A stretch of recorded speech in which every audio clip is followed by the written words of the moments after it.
Okay, I'm recording right now.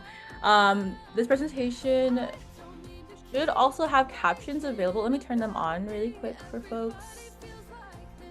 Yeah, so there are some captions if needed. So feel free to hide them, open them up. There's also the full transcript. Um, and also after you've signed in using the QR code or the link, please introduce yourself in the chat with your name, pronouns, location, and or the land you occupy, and what brings you to today's event.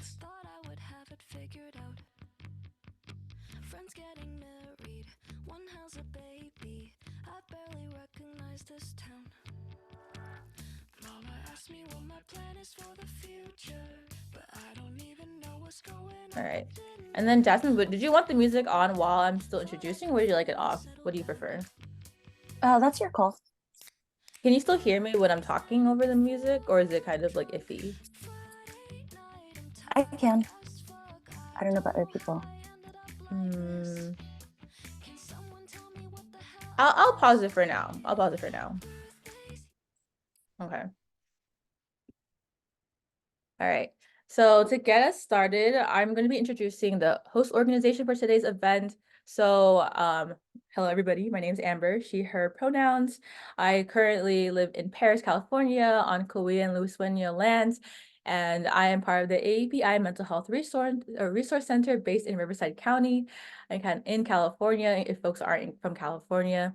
And so what the AAPI Mental Health Resource Center is, it's a nonprofit organization funded by the Riverside University Health System Behavioral Health Branch to educate, support, and connect Filipino Americans and all AAPI individuals and families experiencing emotional and mental health challenges with county services and provide other resources towards hope and recovery. This was formerly the Filipino American Resource Center, which is why you'll see like the different like name modifications. And if you're interested in learning more, we also have a website, aapiresourcecenter.com. And today's event is part of the Ugnayan sa Kalusugan Health Connection Wellness Workshop Series. The intentions of this workshop series is to create a safe space to discuss mental health topics affecting Asians and Pacific Islanders, to provide linkage to mental health resources and professionals, and most importantly, connect our community. And here's a picture from our past Ugnayan in November. And I'm going to hand it off to Jasmine Powell, our current speaker today. Hi, thank you all for being here. Very excited. I'm going to go ahead and share my screen. Everybody see that okay? Okay, great. I apologize, my internet is a little bit slow. So just let me know if it ever skips ahead like that. So Amber just did introductions, but yeah, feel free to keep introducing yourselves in the chat.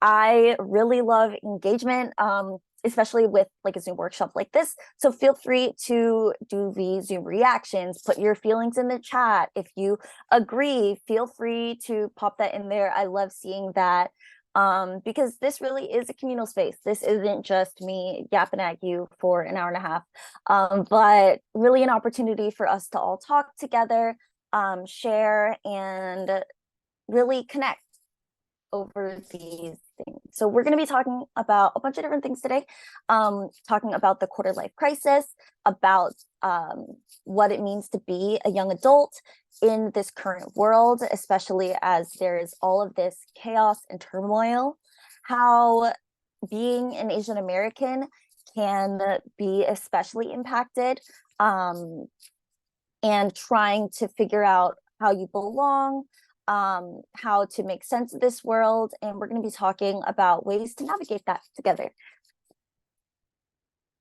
So just a little bit about me. I went to UC Santa Barbara. I got a bachelor's degree in psychological and brain sciences and in Asian American studies. I was involved in a couple of different things while I was there. I was a mental health peer with the counseling and psychological services. I was a staffer and student coordinator with our new student orientation programs. I also worked with the Asian American Studies Department as a research assistant. And now I am just moved back home. a part-time bisexual barista, doing nothing all day and doing the best that I can. And so that's where I'm at. I'd love to see a little bit of a sense of where you are all at in your lives. And so we are going to be doing a little bit of interactive section. So I'm going to pop this in the chat, the Mentimeter. Feel free to put your responses in, and I'm just gonna.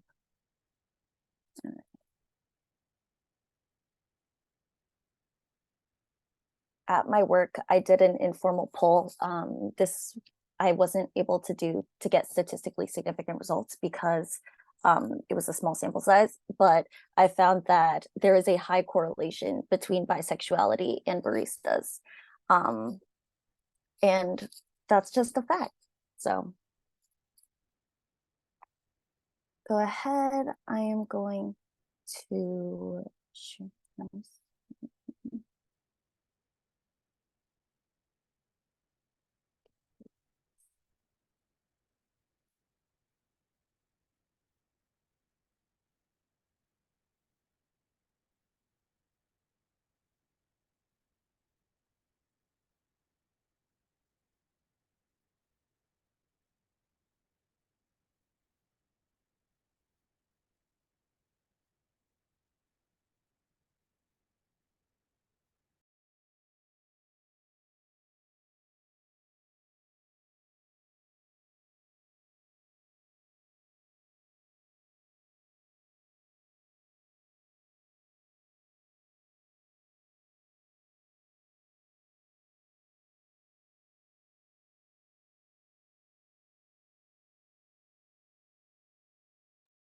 All right.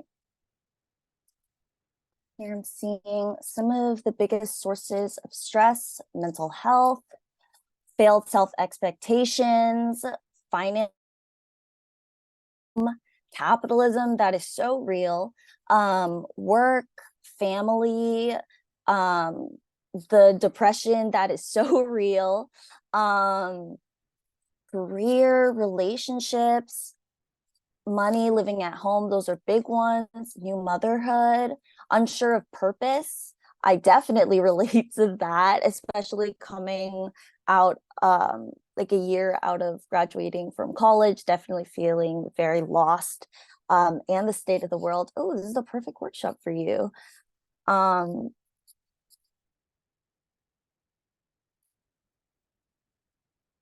see.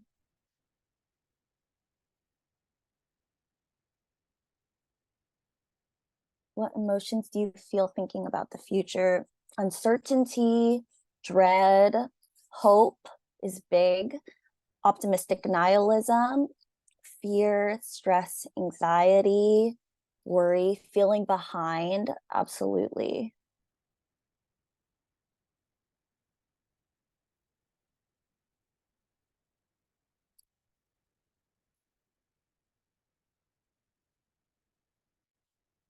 And feel free, if you want to elaborate on any of these, feel free to pop those in the chat. You're more than welcome to.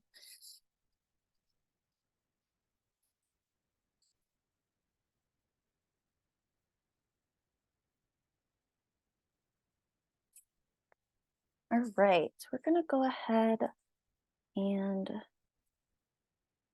back to the presentation. Oh, okay.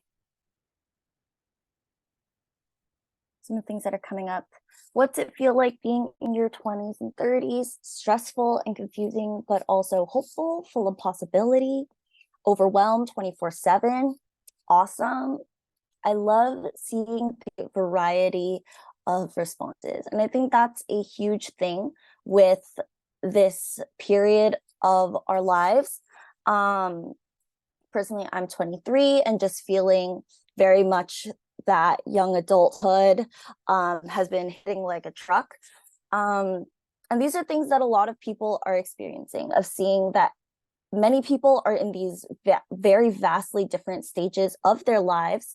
and being surrounded by people who are in all different career fields, people who know exactly what they want to do, people who got a job straight out of university, people who didn't go to college, and then other people who are still trying to figure out what they want to do. See a lot of different stages in relationships. That's a huge phase in our lives of realizing romantic relationships. What are we looking for in a partner? Realizing that people might be growing apart. I know personally, seeing my Instagram and seeing that people are getting engaged. Somebody from my freshman year orientation group is engaged, and other people are still navigating dating apps. And so these wide varieties be really frightening of thinking, where am I in my stage of life? What other people doing? And feeling like you should be in a different area. People are doing vastly different things with their time outside of work or school. Living at home and family was a huge thing that y'all put in the Mentimeter. And so navigating, like wanting to be a young adult, exploring, going out, trying nightlife, versus also then living at home and having those ramifications and feeling that tension between what you want to do, what you feel like you have to be doing, and what you feel that everybody else around you is doing.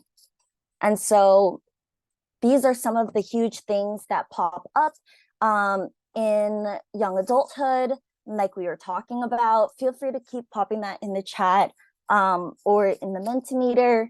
But a big thing that people experience are unsure of what they want to do with their career, figuring out who you want to be, trying to survive in this capitalist crazy world, and lacking structure. So a big thing that happens is that for a lot of people, they've gone through childhood knowing exactly what they had to do. You go to elementary school, you know that you're going to then go to middle school, high school. A lot of people then go to university afterwards. After 22 years of education and having structure, suddenly after graduation being dumped out into the world and being like, okay, we could do anything with our lives. And that could be really frightening. It could also be really freeing. But seeing how everybody completely diverges is a lot to take in, and it can be really overwhelming, like y'all were saying. So emerging adulthood is this period of time between like 18 and 25, where the process of becoming a young adult and trying to find out who you are, even though you've like, it feels like in that very liminal space between you are an adult, but then also your family might treat you like a kid, but also you're working, you're living by yourself, or you're still living at home. Feeling very much like you're in between these different life stages is a big thing in emerging adulthood. And that can lead to the quarter life crisis. And that is that stage between emerging adulthood and adulthood. And so it's this constant flow between and tension between independence and commitment. And so there's two different things associated with the quarter life crisis: the locked out phase of people feeling like they're unable to enter adult life, of feeling like, oh, everybody around me is like having a full-time career, they have moved out, they're really getting places, and I feel like even though I keep applying to jobs, I'm unable to have these opportunities. Everybody else is so much more successful than me.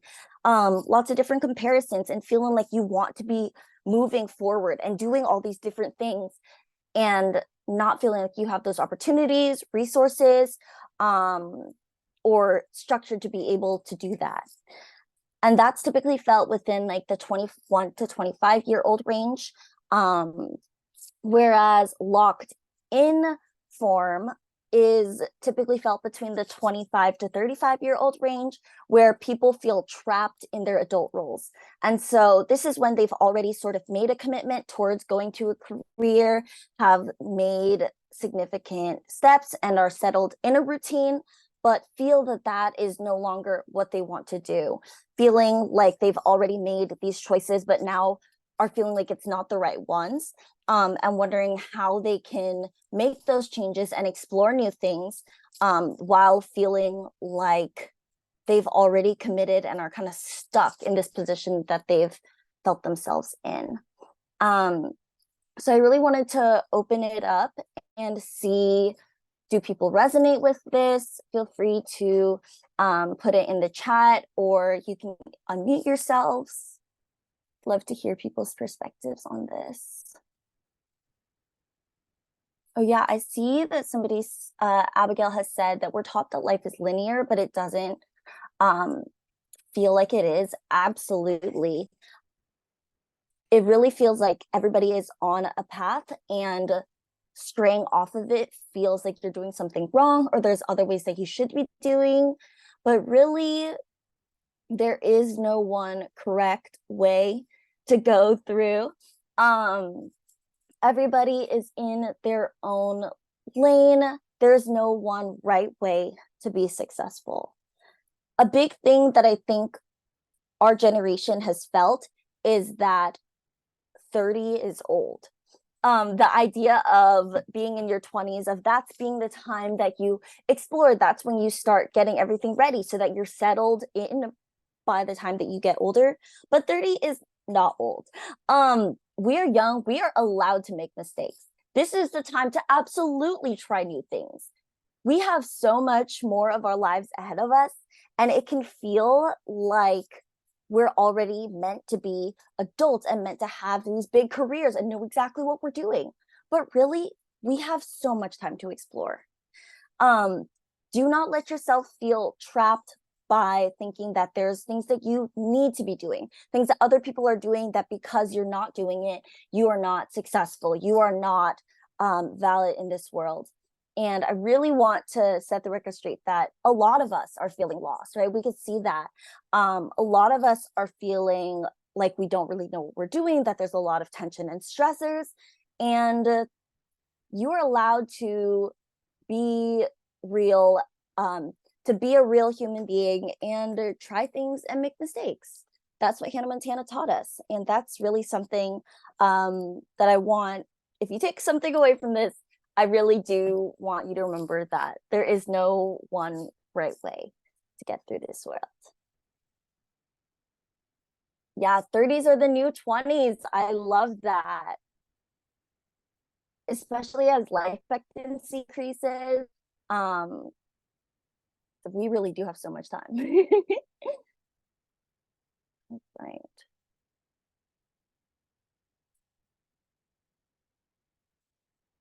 So one thing that really makes life even more complicated is that not only are we young adults going through our 20s and 30s and trying to figure that out, this is all at the same time that there are 100 global catastrophes happening all at once. Gen Z and millennials are kind of being painted as nihilistic. I saw somebody say optimistic nihilism. And I think that's a big thing of there are all these crises, all these problems happening, and we're supposed to navigate that in addition to just the regular challenges of being alive. And so that is what we're going to transition to next.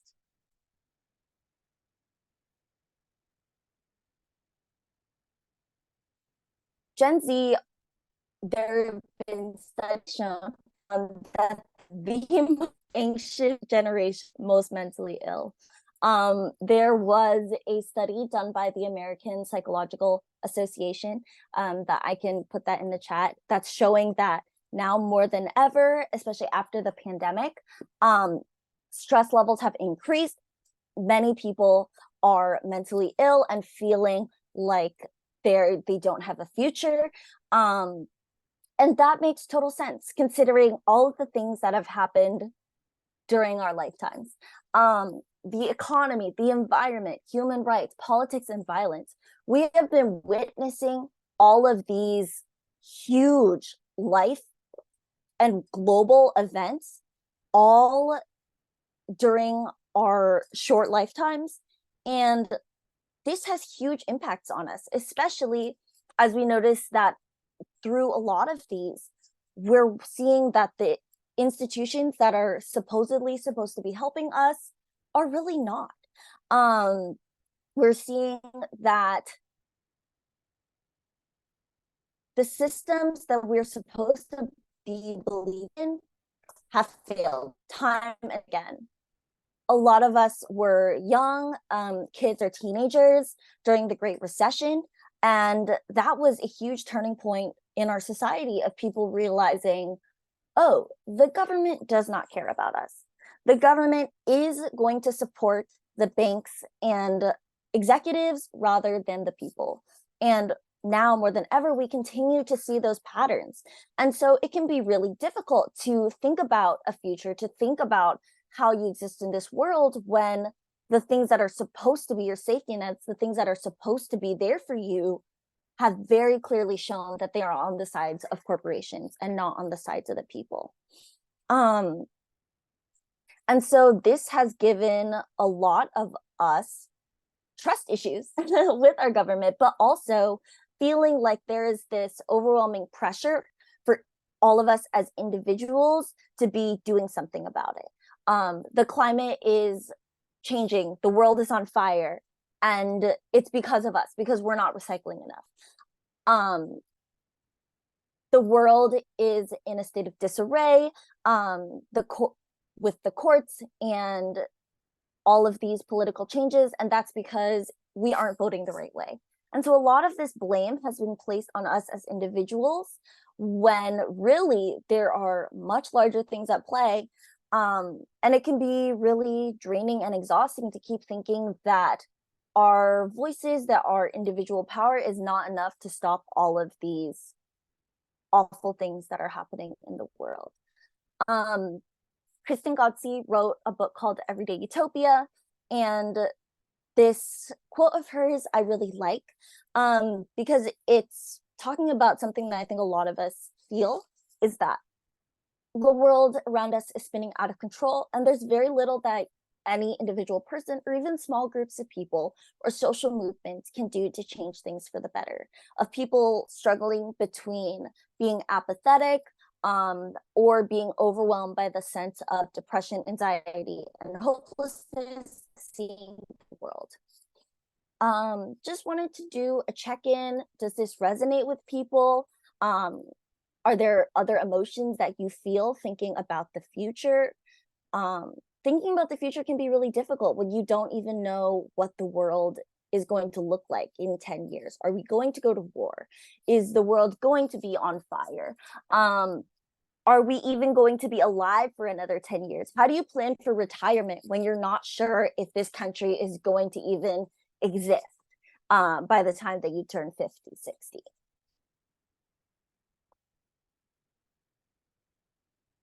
Yeah, there's a lot of things that have happened. I gave a presentation that talked about instability in the world 2 years ago, and I was looking at the list of things that I had made for that, and I was like, oh, in just 2 years, so many things have happened.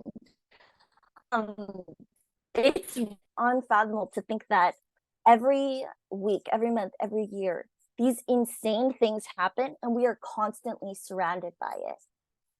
A big thing that our generation is facing much more than any other generation is information is so easily accessible. With social media, we're able to hear about these crises, about these things that are happening around the world in real time. And that is a great opportunity. There's a lot of benefits of that, in that we are able to learn so much more, much faster. We're able to stay on top of things, but at the same time, that's really overwhelming. In our parents' generation, they would only hear about these news through the newspaper, through television. Whereas now with social media, Instagram, which is where I'll get memes about social media, sorry, memes about mental health, where I'll get cute dog videos, where I'll see content creators like post or musicians posting their music. Then I'll also suddenly get this horrifying piece of news about violence and genocide happening around the world. And then I'll see an engagement picture. And so social media is this huge tool that can also make it really overwhelming to exist in when you are bombarded and constantly getting these streams of horrors happening around the world, just while you're on your lunch break, while you're on the toilet. I think that a big thing within the past few months that we cannot ignore is the genocide that is currently happening in Palestine, in Gaza. And a lot of people have been mobilized because of social media and have been able to get this information out there and to see what's been happening for the past 70 years as Israel has increased their attacks, bombings, and horrific violence on the Palestinian people. And this has been an opportunity for people to use social media to mobilize, to hear about things, to go to protests together, to spread information when a lot of mainstream media doesn't have those correct information, or they'll have it very skewed. But that is also so draining. I really like this account. It's softcore trauma. There's an underscore between those words that really has these images that make it feel like I can really put all of those emotions into an image or words. So there's going to be a lot of those throughout this presentation.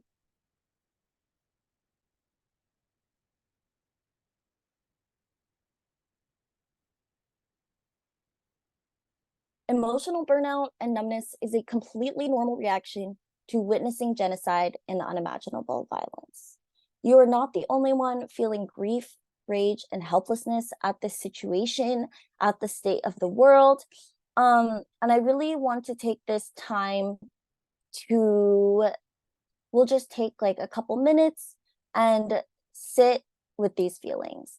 You can, if you have a piece of paper, you can journal about it, you can open your notes app, but I really want to just take a moment for us to be collectively, to share in this grief, to share in these heavy emotions, and know that we are not alone in this. So I'm going to turn off my mic and I'm just going to be thinking about this. Feel free to put it in the chat as well. But I think because everything in our society feels so rushed, feels so fast paced, it can be difficult to really sit down and think about, what is this doing to us? What does this do to our bodies, witnessing all of this trauma constantly? What does it do to our mental headspace? So we'll just take a couple minutes and sit with this.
see that Hannah put in the chat.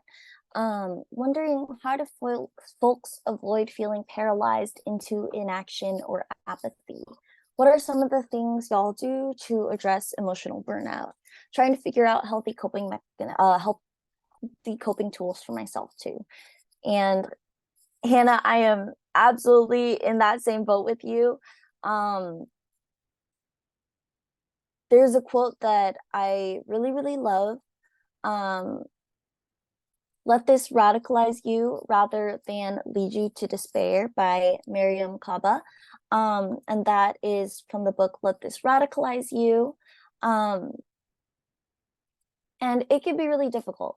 And I think that that's one of the things that a lot of us are trying to contend with is what do we do to connect, to find connections, to get through this together. And community really is one of our strongest powers. Capitalism really values individuality. Our society, Western culture really tries to emphasize doing things by yourself as the form of success, as that showing that you really made it is pulling yourself up by the bootstraps, the individual successful narrative. But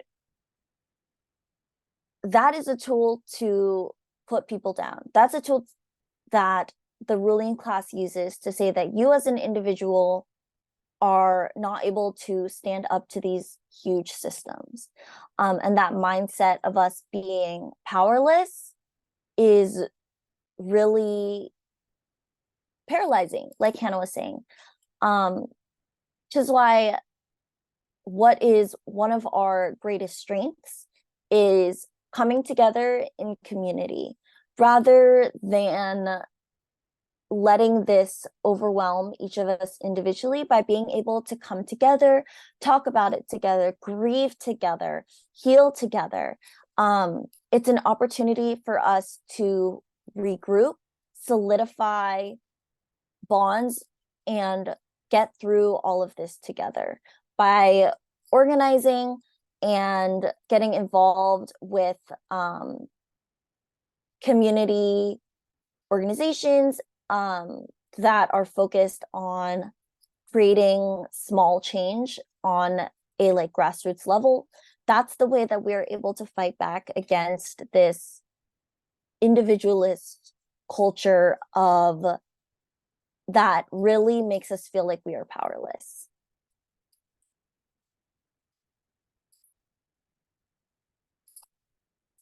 Oh yeah, Jelly put in the chat that what's really helped them is knowing your limits. I've definitely felt that way before, and not putting everything, even if you want to, keeps you from being stuck or overwhelmed, where you can put your energy into parts. Also, reaching out to peers and being honest about your capacity.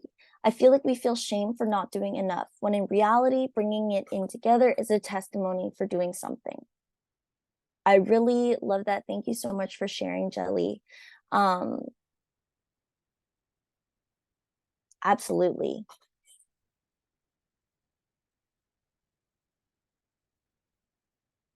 Even just feeling those emotions and not letting it stop you from continuing to learn, continuing to feeling that rage, and continuing to be aware of the global struggles,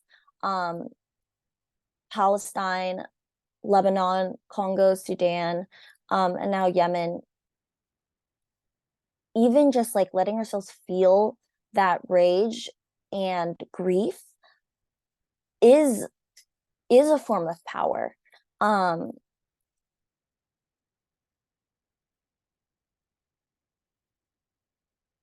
They want us to become numb. They want us to stop caring, to think that we cannot do anything to combat this.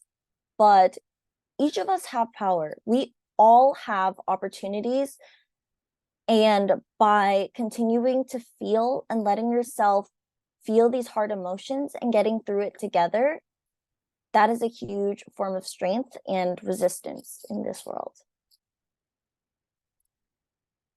These are some other images and quotes that I really like, that remind me that the rage and grief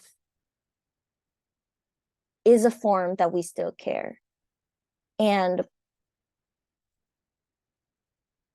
yeah, I just really love these images.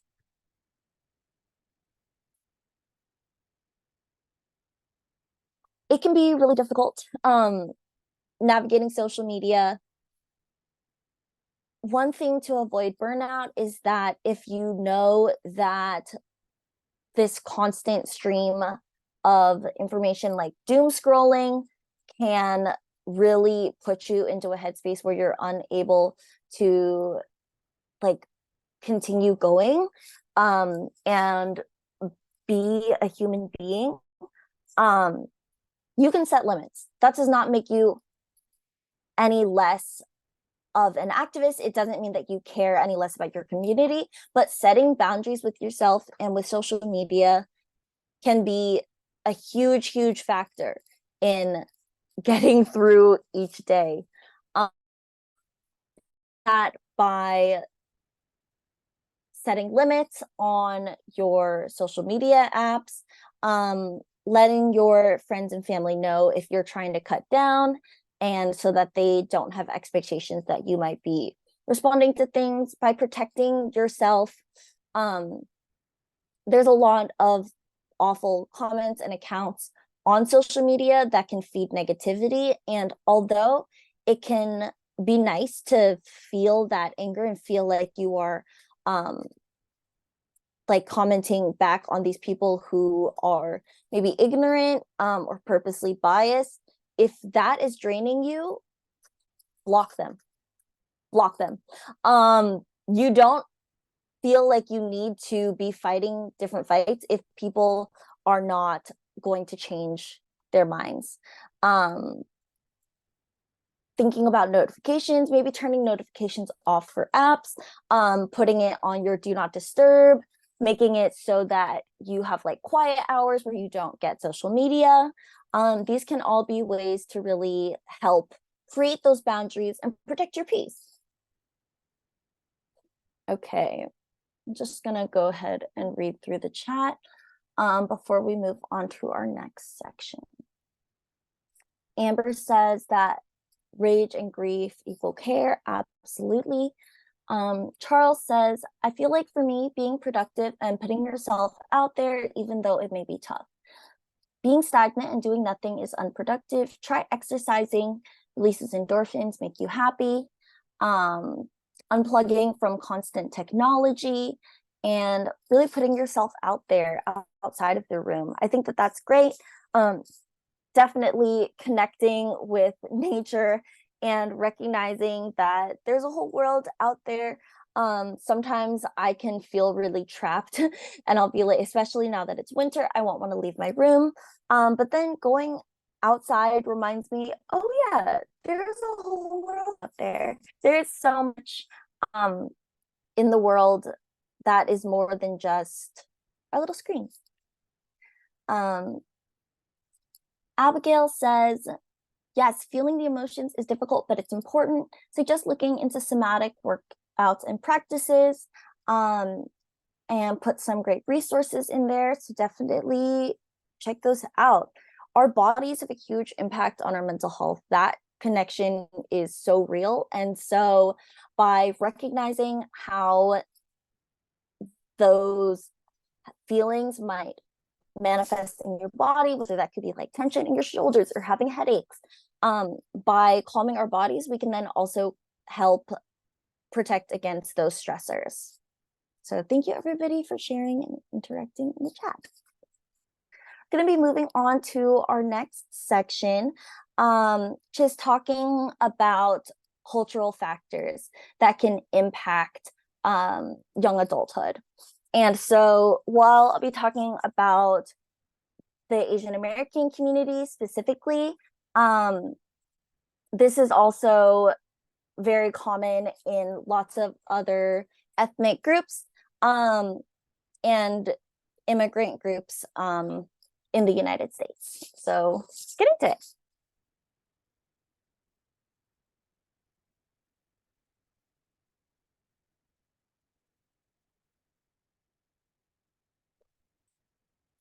So, who here has heard of filial debt? Can I get a boo in the chat for filial debt? Filial debt is something that a lot of Asian Americans experience. Yep, I see the poop emoji. I see the boos, absolutely. Now, this is huge in Asian American culture, and that feeling that you owe your parents for all of the sacrifices that they made for you. That no matter what happens, you are not allowed to be struggling because they went through so much more. They sacrificed everything so that you could be here. You could be here in America having an education, a life that they might have not had. And so because of that, you are not allowed to be ungrateful. You are not allowed to struggle because they went through so much more. And if you don't appreciate that and you don't do exactly what they want, you're not a good child. You are ungrateful. And we do not like filial debt because this is really unfair to these second, third generation Asian Americans who are very justly struggling. Like we've been talking about for the past hour, the world is awful. And being a young adult is really hard. And a lot of us, especially after the pandemic, are feeling anxiety, depression, stress, hopelessness, feeling really lost and overwhelmed. And so by being told, oh, your depression isn't real, that's super invalidating. And it's very, very unhelpful and a struggle that I think a lot of Asian Americans go through.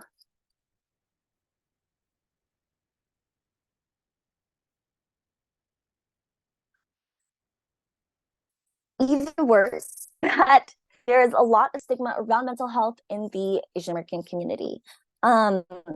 Some factors are that expressions of emotion can be seen as lack of control. And a lot of older generations try to not process that trauma and feel the feelings that they're having over justly traumatic life experiences.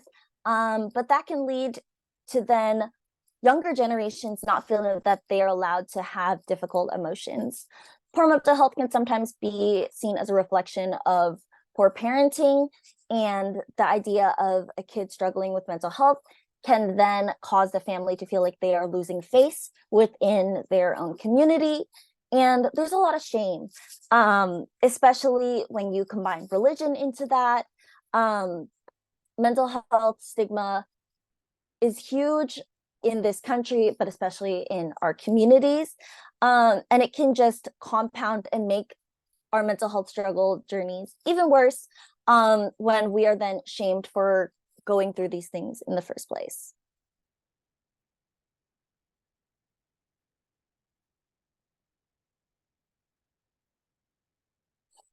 So these are some of the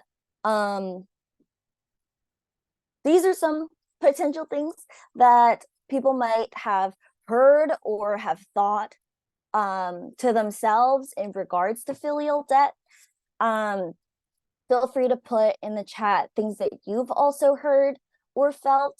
One of the examples, your cousin went to medical school and has a good job. Why are you still single and don't have a house? Families love to compare. Love to compare us and to their friends' children, to their siblings' children, to just people down the street. And that can be a really awful feeling because, like we're talking about earlier, people are all on different journeys. And so by being told that you are supposed to be doing something else because other people are, or that you are behind and not doing enough, can be really draining, especially if you're already struggling with mental health issues. Some of the other examples I have here, at my age, my parents were married and had me. What am I doing with my life? I don't know if other people can relate to that, but seeing how, yeah, by your age, I already had 6 children. Um, that's wild. My grandma definitely. um, but thinking about how my parents were married at 26 and like had a house, and I'm 3 years out from that, and I cannot even imagine that as like a future. And so comparing ourselves to other people, comparing ourselves to different generations, um is really painful. Another thing that a lot of people experience is, because of that filial debt, feeling like they have to get a good job right after graduation, even if it's not fulfilling. And so feeling the need to, feeling that the burden of taking care of their family financially is now on them, um, can be really hard, especially when they don't understand how bad the job market is.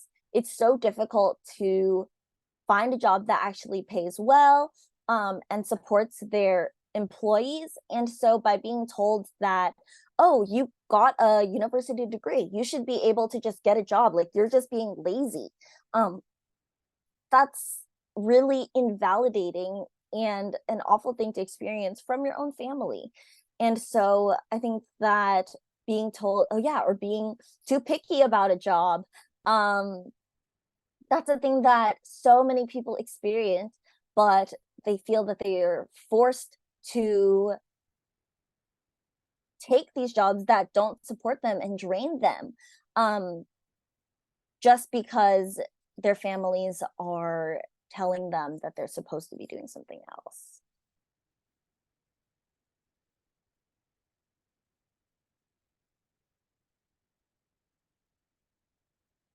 Oh yeah, Charles put in the chat an internal thought, thinking I'm a loser because I haven't had a date until my 30s. Um, I've definitely seen a lot of like Instagram reels of people, Asian Americans, talking about their experiences of being told their whole childhood, like, don't date, like spend all of your time on your academics, like don't waste time on that. And then suddenly being told, why don't you have a partner? When are you going to give me grandchildren? Like, why are you so alone? It really feels like there's no winning. And I think that that's something that's really huge with filial debt, is nothing that you do seems to be good enough, that there's always flaws and always ways that you are not doing enough and not being enough for them. And so a huge thing is finding what is enough for you, what is making you happy, what is your own personal definition of success, and not letting others define that for you. Finding community with people who are also going through it. By being able to talk about these things, it makes us realize we're not alone. And it makes us realize that these are not true. Um, Being told that you don't have a mental illness because they didn't struggle, that's not true. We can debunk a lot of these statements by just saying it out loud with each other and realizing that we're low key, we're being gaslit. Right. Any other thoughts on this before we move on? Have people heard these things from their families? Oh yeah, just be happy. Yeah. I've definitely been told, um, you won't be depressed if you just went outside and exercise. And it's like, I think I do need to continue my medication that I've been on since I was 17. I don't think that just going outside is going to heal me. So learning how to pick my fights has also been big, setting those boundaries of being like, okay, I'm just not going to keep engaging with you. If you're going to keep denying that what I'm experiencing is what I'm experiencing, then we're not going to keep having this conversation. And learning to set those boundaries with your family can be really difficult, but it can also be hugely rewarding by not even engaging with those arguments. All right.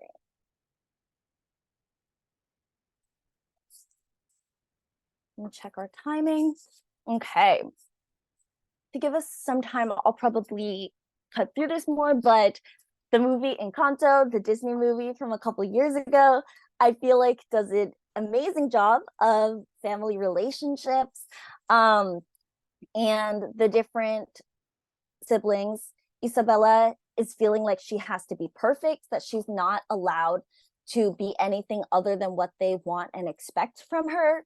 And so she lets all those emotions boil up. She never expresses what she actually wants and is just trying to be their perfect daughter, that it all spills out. And she feels so much more free when she realizes that she's allowed to make things that are not beautiful, that she's allowed to do what she wants to do. Luisa is the middle sister, feeling like she has to take on all of the burdens of the family, feeling like she has to be constantly serving, otherwise she doesn't have value. And I think a lot of people might relate to this as well, of feeling like they have to take on all the burdens of the family and do everything in order to be loved and be able to exist in their family.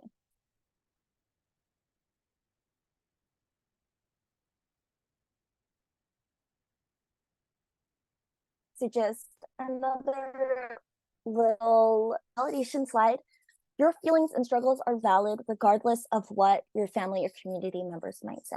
The extent of somebody else's challenges doesn't mean that your experiences are any less real or impactful. If you're going through it, you're going through it. It doesn't matter if other people have had it quote unquote worse, or because you have housing, you have food stability. That doesn't mean that you're not allowed to struggle in other ways as well.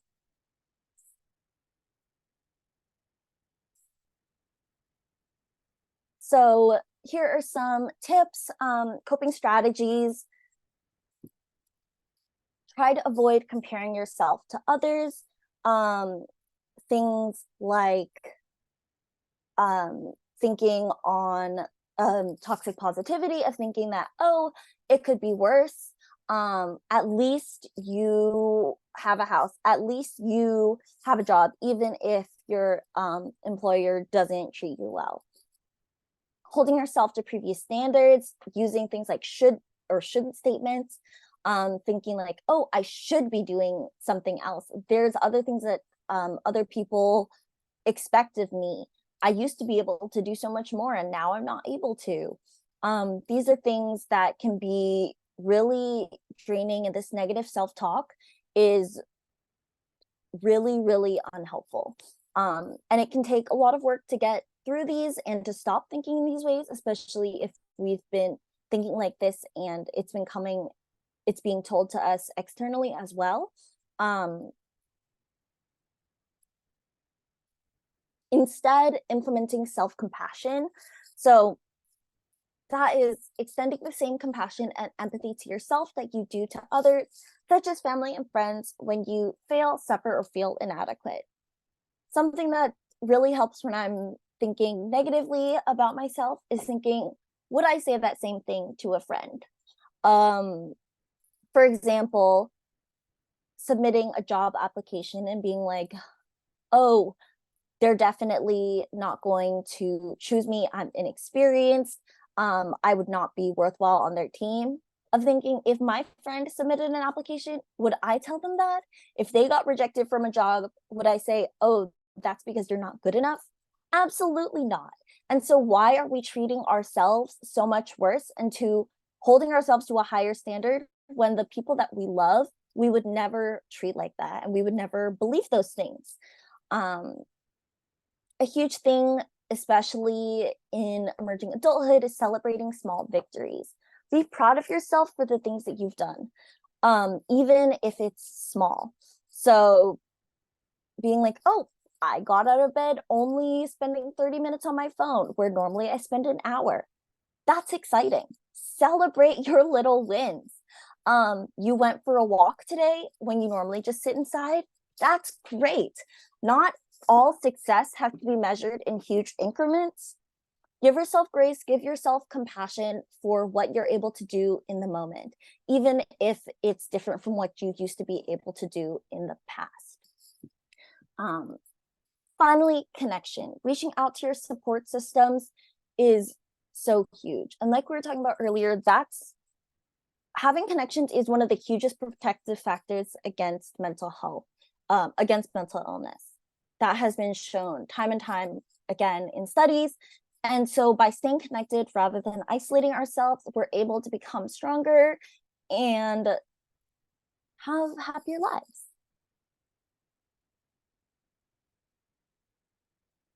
Some other strategies, exercising, going for a walk, journaling, having regular sleep schedule and eating habits, using deep breathing, connecting with your body, doing things that bring you joy, positive affirmations, and being with your community. What are some of the other coping mechanisms that people have found to be helpful?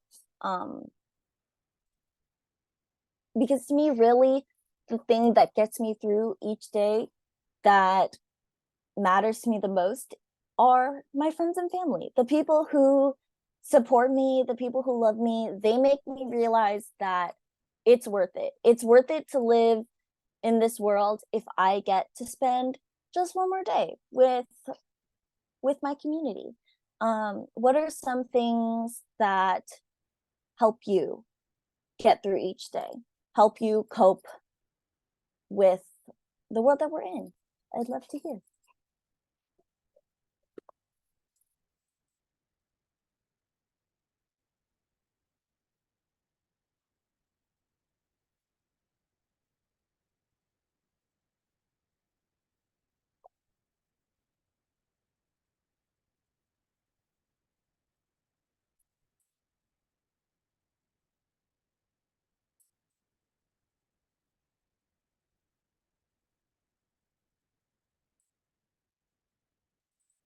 I also really like the quote, if nothing matters, then everything matters. I have it on a post-it by my desk, because thinking about we're so small and insignificant in this world can be really overwhelming and scary.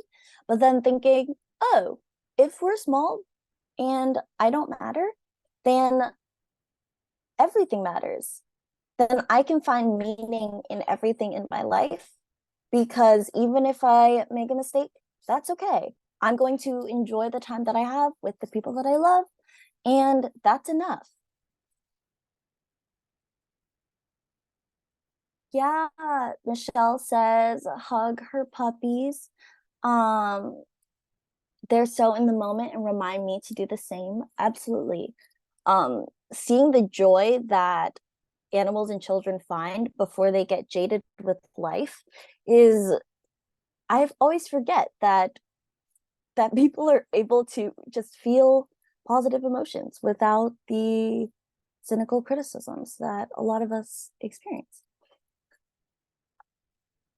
Amber says, sometimes sitting in the bad feelings and letting other people in my life know helps me be more real and genuine and actually get support. Absolutely. We can often feel really alone in these situations, and by connecting and sharing what we're experiencing, absolutely a game changer. All right, so that's what I have, and I'm going to send it back to Amber.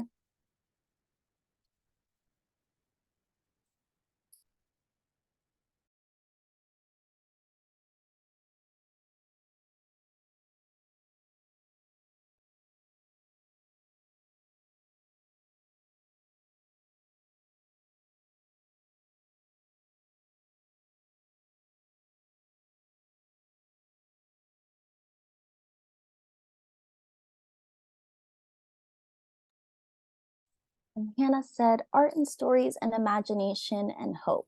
Things that take me out of my small, sometimes suffocating world and bring me into the fullness of other people's worlds. Thank you for sharing.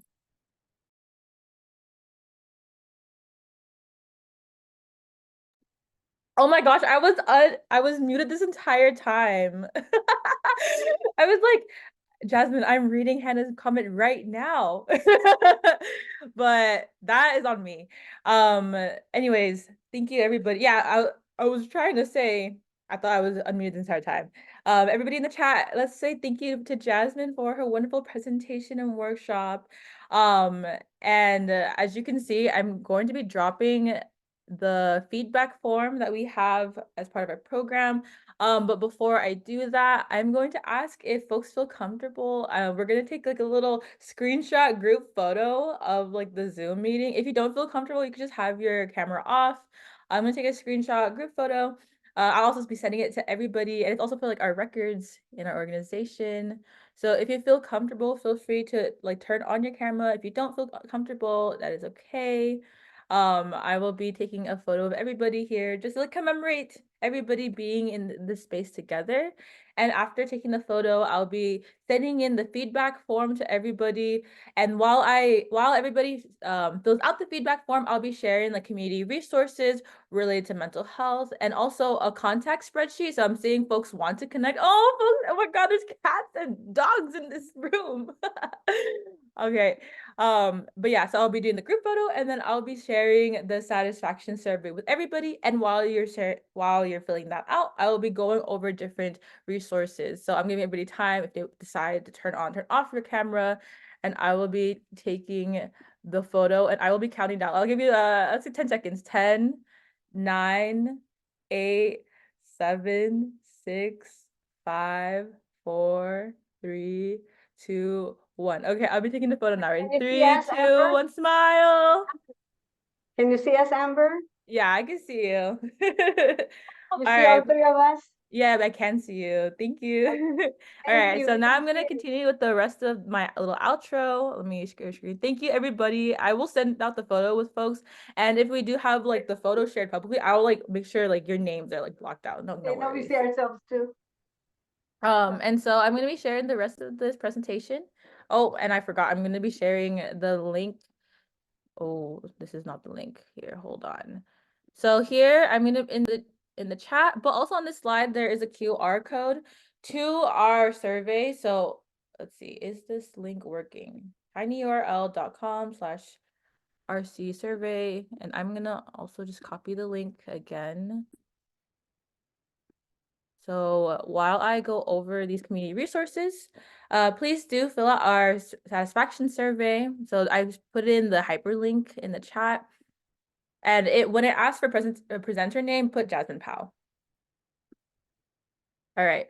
And so I'll be going over some community resources. And while I'm doing that, I'm actually going to, let's see if this will work.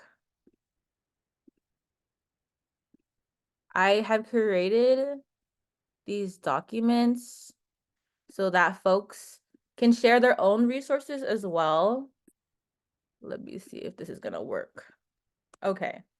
So in this Google Doc that I've shared, it's the same resources that are on here, but I also have the links, and then I also have room for y'all if you want to share your own resources that you know. So I'm going to be sharing about Riverside County. So if you're in Riverside County, but also if you're in LA County as well, there's the Asian Pacific Counseling and Treatment Centers, Riverside based, but it's also SoCal based. So there's locations in Los Angeles, Alhambra, Van Nuys, Cerritos, West Covina, as well as Riverside. And the APCTC staff consists of over 100 highly trained mental health professionals, paraprofessionals, and support staff. Their staff, what's it called? Most of their staff are of Hispanic or Asian Pacific heritage and bilingual, representing languages capabilities in Spanish or Asian languages, including Cambodian, Chinese, Japanese, Korean, Laotian, Filipino Tagalog, Thai, and Vietnamese. And some of the adult services include counseling, case management, house subsidy assistance, service connection, education, vocational rehab, mental health care, and benefits establishment and medication. And so that's Riverside County, but also LA County, Asian Pacific Counseling and Treatment Centers. So this is the Riverside Center link. Also in Riverside County, there's the RUHS, Behavioral Health Cultural Competency, a committee called the Apidan Alliance, or the Asian Pacific Islander Desi American Native Hawaiian Alliance. And this, the Cultural Competency Program of the Riverside County Health System provides overall direction, focus, and organization in the implementation of system-wide cultural competency plan that addresses the enhancement of workforce development and also the ability to incorporate languages, cultures, beliefs, and practices of its consumers into services. And if you're interested in joining our next Alliance meeting, the subcommittee meets on the second Tuesday of every other month from 3:30 p.m. to 5 p.m. on Zoom. So we just had a meeting this week. So the next meeting would be in March. I've also included the links in the Google Doc I've shared. And some of the partners in this alliance right here include the Inland Chinese American Alliance, Inland Caregiver Resource Center, our organization, the AAPI Mental Health Resource Center, UCR School of Medicine, Riverside Public Health, IE Immigrant Youth Collective, Young Samoa, Paris Valley Filipino American Association, U-Star Foundation, and so many more organizations that are part of or supporting this alliance. The Take My Hand peer support chat is a live peer chat created by Riverside County. And this is not, importantly, this is not an emergency helpline, but more of a support chat where that are open Monday and Thursday, through Thursday from 8 a.m. to 5 p.m., Fridays from 8 a.m. to 4 p.m. And it provides mutual peer-to-peer supportive relationships that are welcoming and inclusive. The peer operators have lived experiences and are certified peer support specialists who explore the recovery process for those who may struggle with emotional difficulties and or substance use challenges. And then lastly, for Riverside County's community resources is the community access referral evaluation and support line at 800-499-3008 or up to riverside.org, which is a campaign to empower residents of Riverside County to talk openly about mental illness, recognize symptoms, utilize local resources, and seek help. And so these are all Riverside County based resources, but I've also included California based resources in this chat and documents. So for California-based resources, there's the Entwine Community. So the Entwine Community is a 501c3 nonprofit community organization that started with a passion to bridge the mental health and support services gap for Asian American, and multicultural communities in the greater Los Angeles area and beyond. And their part of their mission is providing accessible and affordable mental health and support services. And so if you don't have insurance or having trouble with accessing mental health due to like financial situations, feel free to reach out to Entwine Community as they're like culturally relevant services. And with the Yellow Chair Collective, also California based. They're a team of compassionate therapists who offer support and guidance every step of your journey. Their therapists have specialties in anxiety, trauma/PTSD, highly sensitive person/empath, burnout, teen and adult ADHD, pregnancy and postpartum support, intergenerational trauma, racial trauma, and Asian American experience. And they're a multicultural psychotherapy group with a special focus on Asian mental health. And due to their unique background, many of their therapists are of Asian descent, and they also have team therapists who are not Asian with different cultural backgrounds and welcome clients of all backgrounds, cultures, and races. And they're based in California and New York.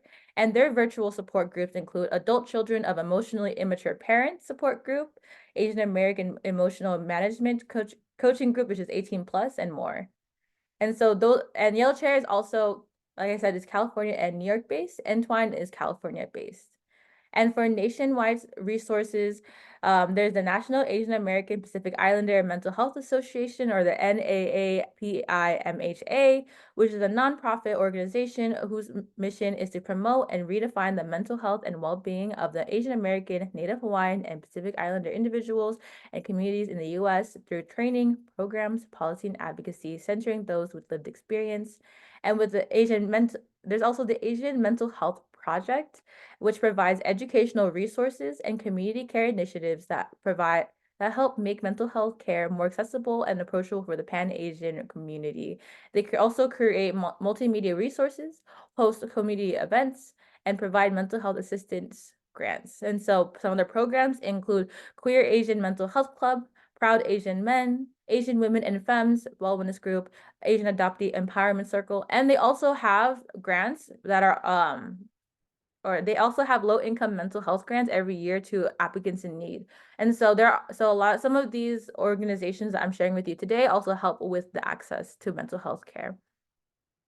And as you're seeking more culturally relevant healthcare and mental health care, I've also given links to the Asian Mental Health Collective and Inclusive Therapist. So if you're looking for a therapist or if you're trying to change your therapist, you can look at the directories of the Asian Mental Health Collective, which includes therapists across the US and Canada, in addition to resources and organization directories. The Asian Mental Health Care Collective aspires to make mental health easily available, approachable, and accessible to Asian communities worldwide. And then inclusive therapists, so this is not specific to Asian and AAPI organization or individuals, but the inclusive therapists group are dedicated to make this process simpler and safer, centering the needs of Black, Indigenous, and people of color and LGBTQIA2S+ intersections. Their mission is to prioritize the voices and expressions of neurodivergent and disabled communities of color. So the inclusive therapists, on the other hand, are a social justice-oriented group of professionals that strive to dismantle discrimination, stigma, racism, classism, ableism, Satanism, and white cis hetero patriarchy in the mental health field. And I also know there's a lot that I've shared. And so I'm going to be sharing this document once more in the chat. And I'm also going to be emailing everybody that has attended. And please do make sure you've signed in and shared your satisfaction survey. But this doc that I have here will be a list of these resources, the links to them, and if folks want to share their own resources, feel free to share those. I will also be emailing them in a follow-up email. And so take a breath. So what's happening this month and next month is a book release by the Yellow Chair Collective. So that's one of the organizations that I was sharing. And if you're based in California or in Texas, they're having a book tour, and the book is Where I Belong: Healing Trauma and Embracing Asian American Identity by the directors of Yellow Chair Collective. And so if you're interested in the book, it's already released now.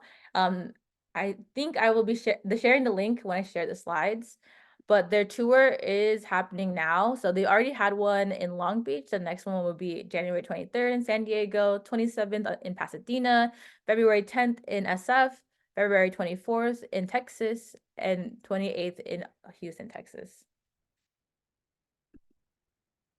And our upcoming events with the AAPI Mental Health Resource Center. So this month, we have the annual Riverside Lunar New Year Festival hosted by Panana Events. So in Riverside, throughout Riverside County, in fact, actually, the Panana Events is hosting different Lunar New Year festivals or lantern festivals. There's the one that we're going to be tabling at will be in downtown Riverside near the Mission Inn. It'll be Saturday 27th to 28th. And it'll be 11 a.m. to 8 p.m. on Saturday, Sunday 11 a.m. to 7 p.m. And so if you want to check it out and also see us in person, we'll be tabling there. And then lastly, our next Ugnayan will be next month. Yes, I was gonna say next February. Is this month, February. It'll be Saturday, February 3rd, 11 a.m. to 12:30 p.m. online via Zoom. It'll be with Vidisha Mahesh. She is here, I think. I don't know if she's still here. Yeah, she is still here. So Vidisha's actually still it has been in this event too. Yeah, there she is. Hi Vidisha. So her event is called Storytelling as Prophecy: Reimagining Our Identities Through AAPI Futurisms. And so if you're interested in that event, the Eventbrite link is already up on our page.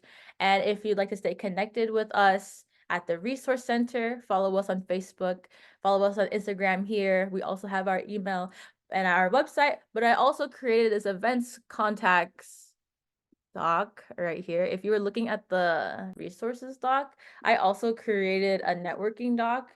I hope that works. Here it is. I created this networking doc, so it's kind of instructions here, like if you need help reaching out with folks, how to do it. I got this from I think it was like Filipino American Healthcare. No, it's Public Health Conference. Yeah. And so if you click on the second sheet, you can put your name, your org, if you want to share your education or career, LinkedIn. Feel free to put like your socials. You could put what your favorite boba drink spot. And so as we say, like it's important to like create community with each other. It is also great to connect with the folks you are in these community spaces with. Like we don't have to stop here in creating community. And I'll also share this as well in our follow-up email. And let me see, do I have any other slides? I'm gonna check really quick. No, so that is it from us. Thank you all for sharing space today. Thank you all for connecting with us. And I hope to see you at our next and upcoming events. And if not, I hope you are all having a great weekend, a great week, a great month, a great year. So thank you, everybody. Happy New Year and have a good day. Bye, Thank you all for everybody. coming. It was really fun sharing space with y'all. And bye, everybody. Thank Amber, you. for being such an awesome moderator. Thank you for being a great speaker, Jasmine.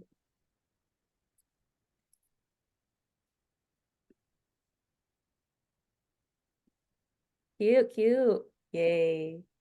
Yay. Hi, Tammy. Stop the recording.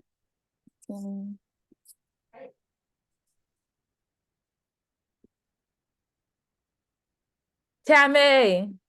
Bye. Enjoy yourself. Come here, Marva. Hi, Marwa. Bye.